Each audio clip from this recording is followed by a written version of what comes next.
माणिकराव झेंडे, प्रदीप अण्णा पोमन, हनुमंत पवार, अमृताताई, बाजीराव कुंजीर, वैशालीताई, पुष्कराज जाधव, आपा मोकाशी, संतोष निगडे, सुनीता काकी, गौरीताई, सगळेच उपस्थित बंधू आणि भगिनी. खरं तर गुळूंचे म्हणलं की नारायण भाऊंचं गाव म्हणून तुमची ओळख आहे आणि अनेक वर्ष आदरणीय पवारसाहेबांवर प्रेम करणारा कार्यकर्ता, सहकारी, पदाधिकारी म्हणून या भागात प्रचंड धावपळ ते नेहमीच गावासाठी करत आले. आणि जो मला भेटे तो म्हणे सोमवार म्हटलं की नारायण भाऊ हे असणारच सासवडला. आणि अनेक वर्षाचे ऋणानुबंध. कधी काँग्रेस, राष्ट्रवादी काँग्रेस जरी वेगळी झाली असली त्या काळात सगळ्यांनीच थोडा संघर्ष केला. त्या काळात चंदू काकांचा खूप मोठं प्रस्थ खरं तर पुरंदरला होतं, आपले बाई होते. पण त्या काळात जरी राजकीय मतभेद असले सगळ्यांचेच, पण पुरंदरची एक खासियत आहे की वैयक्तिक संबंधात कटुता ही कधीच पुरंदरवाल्यांनी येऊ दिली नाही. ही खूप चांगली गोष्ट आहे. आणि अनेक वर्ष मला आठवतंय मी पहिल्यांदा खासदार झाले, ज्याचा उल्लेख अध्यक्षांनी केला, तेव्हा अशोक टेकवडे या भागातले आमदार म्हणून ते काम करत होते. आणि तुम्ही टप्प्याटप्प्याने या भागाचा विकास झाला ज्याचा उल्लेख केला. आपणही म्हणला की 20 वर्षात ह्या भागामध्ये आणि मंदिरात आणि ह्या भागामध्ये चांगला विकास आपण सगळे करू शकलोय. आणि ज्या काही थोड्या गोष्टी राहिल्या असतील त्या आम्ही सगळे महाविकास आघाडी म्हणून पूर्ण करू, हा शब्द मी तुम्हाला आज आमच्या सगळ्यांच्या वतीने देतो. आज श्री ज्योतिर्लिंग देवस्थान गुळूंचे ह्याच्यात नेहमी आपला काट्याचा कार्यक्रम असतो नाही, आणि काटे यायचंय काय दरवेळीच कार्यक्रम असला की पार्लमेंट असतं, दरवेळेस पार्लमेंटच असतं. आणि त्याच्यामुळे नेहमी भाऊंची धावपळ असते कार्यक्रमाला या, आणि त्या दिवशी नेमकं पार्लमेंट असतं. त्यामुळे आधी लग्न कोंडाण्याचं म्हणून आधी पार्लमेंट. पण तुम्ही सगळे तो अतिशय चांगल्या पद्धतीने ते साजरे करता. अनेक मला आठवतंय मी पहिल्यांदा गुळूंच्याला आले तेव्हा ही कमान नव्हती, इथे आतपर्यंत गाडी यायची आणि इथे एक वेगळी भिंतच होती. आणि बरंच काय काय इथे बदललेलं आहे आपल्याकडे. मागे इथे या बिल्डिंगच्या उद्घाटनासाठी पण आलो होतो मागे,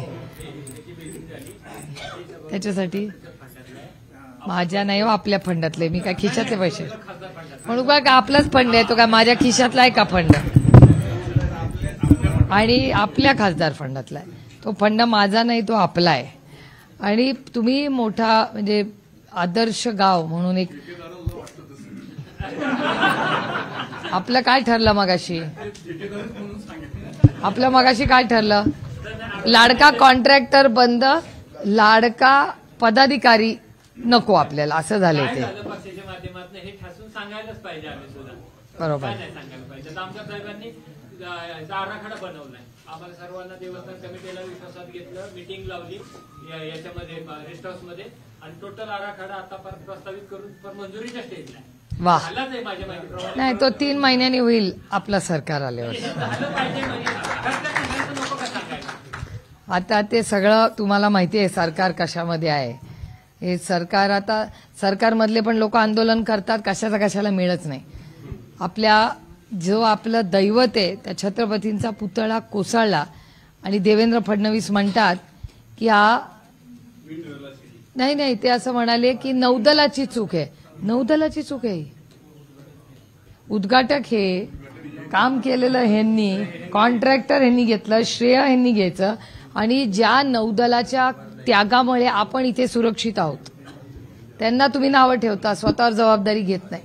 त्यानंतर त्यांचे एक मंत्री आहेत कोकणातले, ते म्हणले दीपक केसरकर, त्यांना तर आपण फिरूच दिला, फॉर्मच नाही भरू दिला पाहिजे आमदारकीला. जो माणूस छत्रपतींचा अपमान करतो आणि म्हणतो हे चांगलं मधून काय, असल्या लोकांना ना. मी तर परवा अर्चनाला फोन करून सांगितलं, आपली युवती काँग्रेसची मुलगी, म्हणलं तू ताकदीने लढ, असल्या माणसाला फॉर्म पण भरू द्यायला नाही पाहिजे आपण तिथे लोकांची भूमिका घेतली पाहिजे. त्यांनी माफी तरी मागावी राज्याची, नाही तर आम्ही फिरू देणार नाही तुम्हाला पक्ष राज्यामध्ये. तुम्ही छत्रपतींचा अपमान करता, बलात्कार मुलींचे होत आहेत, तेव्हा आम्ही राजकारण करतोय असे आरोप करतात आणि तिथला भारतीय जनता पक्षाचा आमदार म्हणतो की जे आंदोलन करणारे बदलापूरला आले होते ते बाहेरचे होते.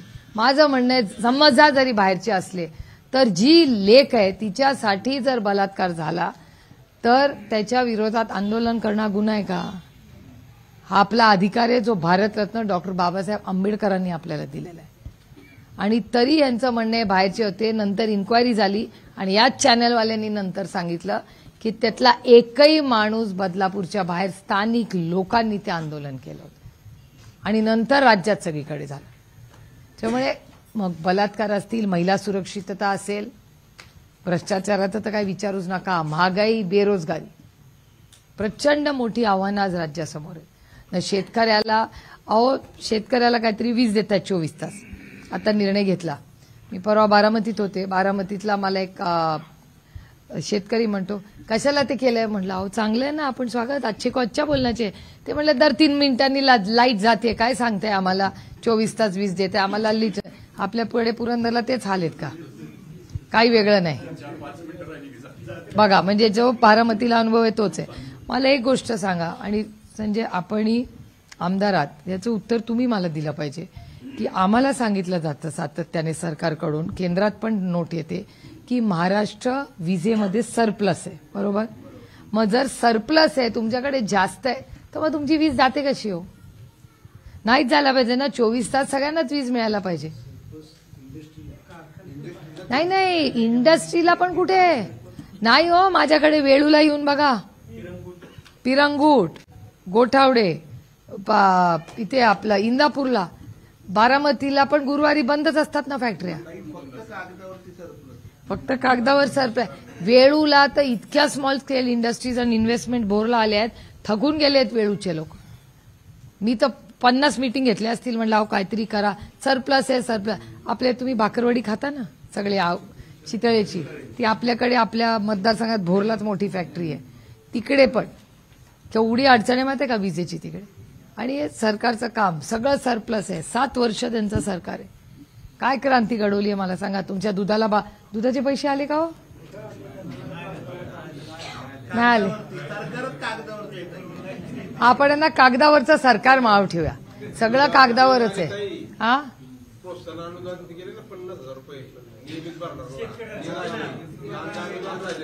कांदा, सोयाबीन, कपास, दूध, कशाचा कशाला मिळणार पैसे?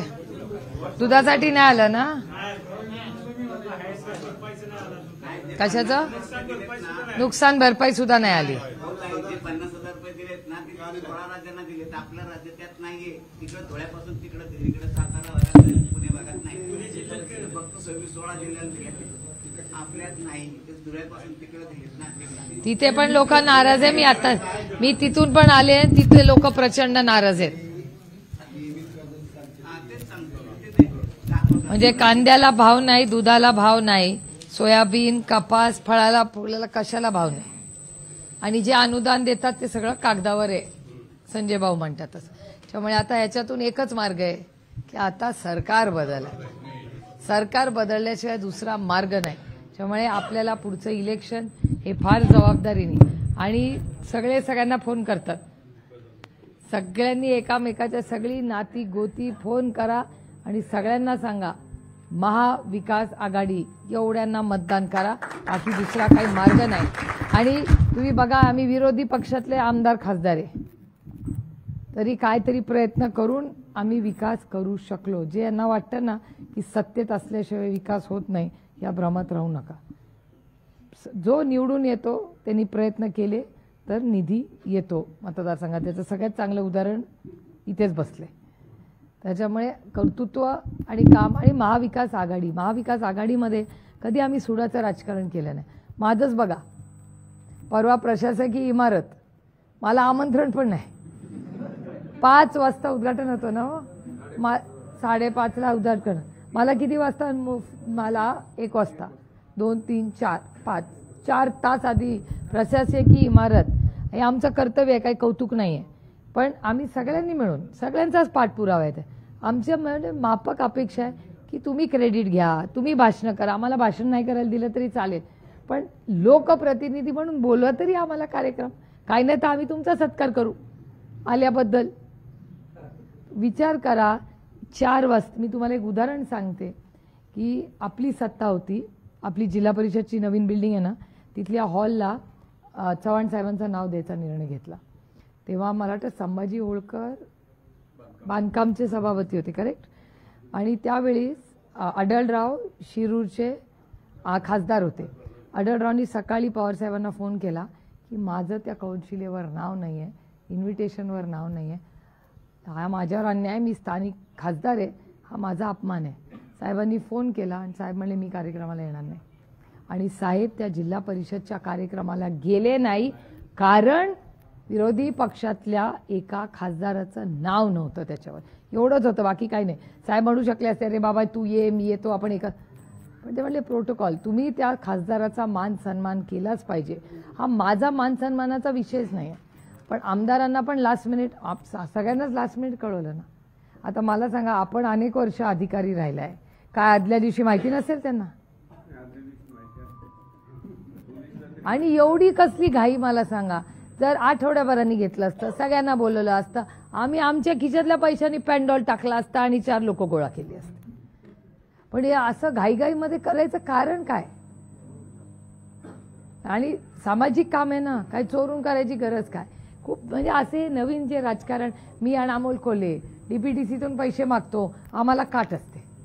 यांचं का अमोल कोल्हे नो, सुप्रिया सुळे नो. आणि आम्ही काय घरची कामं करतो का? आमच्या घराचा रस्ता मागतोय का, घराची टाकी मागतोय का, काय मागतोय सांग? सर्वसामान्य मायबाप जनतेसाठीच मागतोय. आणि आमचं म्हणणं, आमचं कुठे नाव लिहू नका, सगळं तुमचं नाव लिहा, फक्त कामं करा, गरीब कष्ट करण्याची, एवढीच आमची भूमिका आहे त्याच्यामागे. पण हे सुडाचं राजकारणी नवीनच महाराष्ट्रात निघाले. आणि काल तर तुम्ही पाहिलं, काल मी सांगते जयंतराव आपले नेते म्हणून नाही, पण काल जयंत पाटील जर काल तिथे नसते स्वतः, तर काय झालं असतं देवालाच ठाऊक. तुम्ही बघितलं ना मारामाऱ्या सगळ्या झालेल्या. हे महाराष्ट्राची संस्कृती आहे का? ठीक आहे, विरोधाला विरोध करावा, आमचं काही म्हणणं नाही, पण ज्या पद्धतीने काल जी घटना झाली ना, अतिशय दुर्दैवी, आणि त्याचा मी जाहीर निषेध करते.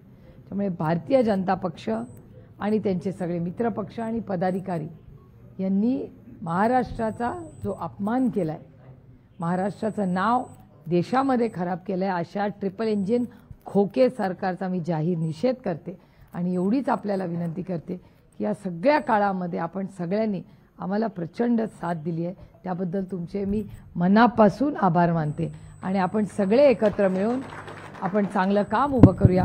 तुमची जी कळसाची मागणी आहे ती आपण सगळे मिळून नक्की पूर्ण, सगळे मिळून का म्हणते, कारण का खासदार फंड आपला आहे, माझा नाही ना तुमचा, आपला आहे. त्यामुळे आपण सगळे मिळून ही कामं पूर्ण करूया. आज आल्यानंतर अतिशय प्रेमाने आपण स्वागत केलं, याबद्दल आपल्या सगळ्यांचे मनपूर्वक आभार मानून आपली रजा घेते. जय हिंद, जय महाराष्ट्र, जय आघाडी, रामकृष्ण हरी.